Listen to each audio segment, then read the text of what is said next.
What's happening? What's happening? What's happening? Of course, you know it's your boy B Hop Radio Shouty, and stepping in the building. I got a hip hop icon and legend in this thing. I mean, a business handler. I mean, one of the people behind some of the biggest deals that you could ever even imagine. We're going to get into that in this interview as well. She finds artists. She puts them in the game. She also helps people to navigate the game at the same time. I'm talking about my sister Wendy Day and this thing. What's good with it, sis? Baby. How you feeling? I feel awesome. How are you? Oh, Wendy, first of all, it is a pleasure to have you in this thing. Thank you so much for stopping by and hollering at me in here. Oh, my God. I love you. I'd be here regardless. Thank you. I'm a phone call away, baby. Exactly. Wendy, when it comes to you and hip hop, can you tell me what was it that just snatched you up and got you ready to go for it? The music. I started listening to hip hop in 1980. You weren't even born yet, were you?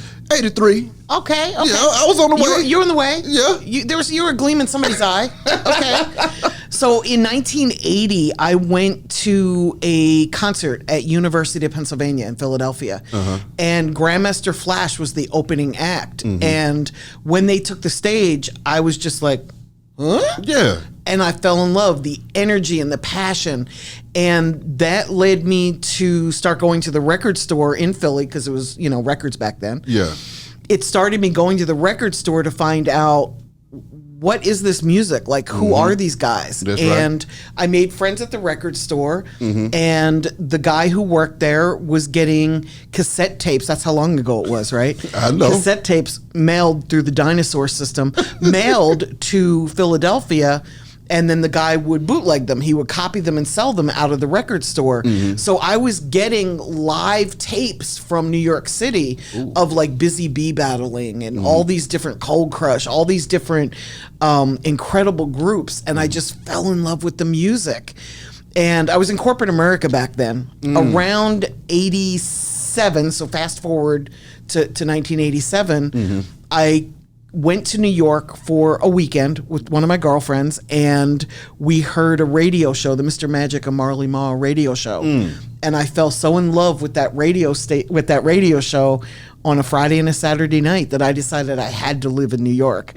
So I went home, quit my job, packed up the U-Haul, and moved to New York City by myself.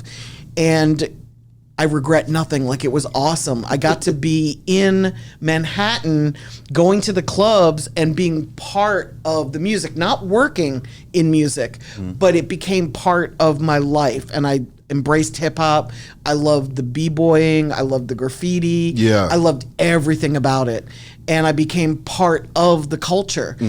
I then ended up going to Montreal and working for a liquor company for 3.5 years, and came back to New York. And at that point in time, I had enough money to be able to choose what I wanted to do. Come on now. And I chose to work with rappers. It was my passion.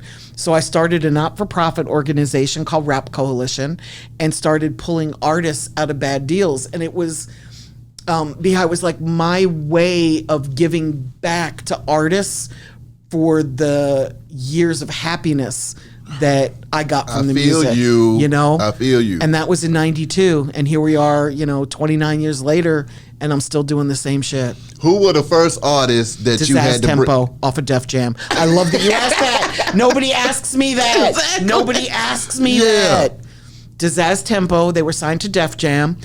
Pulled them out of, that was the first time I ever pulled somebody out of a bad deal. Yeah. And what was really cool is Dizazz went on to design most of the urban fashion that people started wearing in the 90s. He designed for Fat Farm. He designed for, everybody. Maurice Malone. Yeah.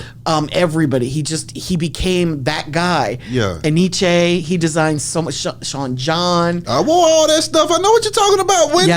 Yes. And we're still friends to this day. Isn't that cool? Oh, my God. So my question would be, that first deal that you had to pull him out of, what was that like doing it for the first time, though, Wendy? Oh, it's scary as fuck. Exactly. Can I curse? Say what you feel. Good. So it was scary because I didn't really know what I was doing, and I was so self-righteous because it's like, and Russell's an icon. So here I am. My first thing is I'm pulling an artist off of Def Jam, off of Russell's label. Yeah. And this is in 92 or 93. It was very early. It was 92, very early in my career. And I was able to do it because I had a relationship with an accountant called Bert Padell.